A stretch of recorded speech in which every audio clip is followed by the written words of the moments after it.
জামায়াতে ইসলামীর আমির ডাক্তার শফিকুর রহমান বলেছেন, চাঁদাবাজির পথ প্রশস্ত করতে ২৪-এর শহীদরা প্রাণ দেননি।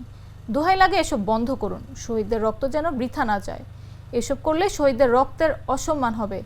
আজ সোমবার বেলা ১১টার দিকে ফেনীর ফুলগাজীর কালীরহাটে শহীদ ইশতিয়াক আহমদ শ্রাবণের কবর জিয়ারতের পর তিনি এসব কথা বলেন।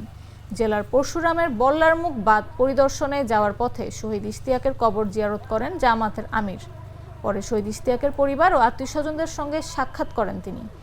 এর আগে তিনি ফেনীর পৌরসভার ৬ নং ওয়ার্ডের সুলতানপুরের বন্যায় ক্ষতিগ্রস্ত পরিবারকে উপহার দেওয়া ঘর উদ্বোধন করেন।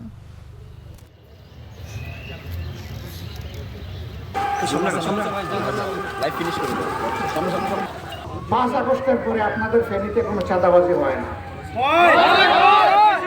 এখানে হয়। তাহলে চাঁদাবাজি করে অন্তত ফুটপাত এটা সেটা দখল তো করে না। এই সমস্ত ভাইদের কাছে আমার বিনীত অনুরোধ, প্লিজ দয়া করে শহীদদের রক্তের প্রতি ভাই আসুন আমরা সবাই মিলে সম্মান দেখাই। এই সমস্ত কাজ করলে শহীদদেরকে অপমান করা হবে। তারা এই ক্ষেত্র কারোর জন্য প্রস্তুত করে দিতে জীবন দেয়নি, বরঞ্চ এই যন্ত্রণাগুলো থেকে মানুষকে মুক্তি দেওয়ার জন্য জীবন দিয়েছে। সেই একই কাজ যদি আমরা করি তাহলে তাদেরকে অপমান করা হবে।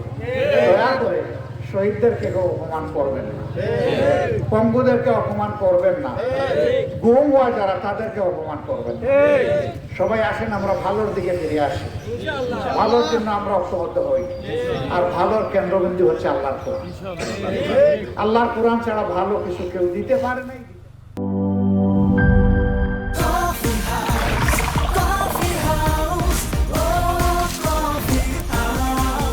কফি হাউস, প্রতি চুমুকে আড্ডা জমে।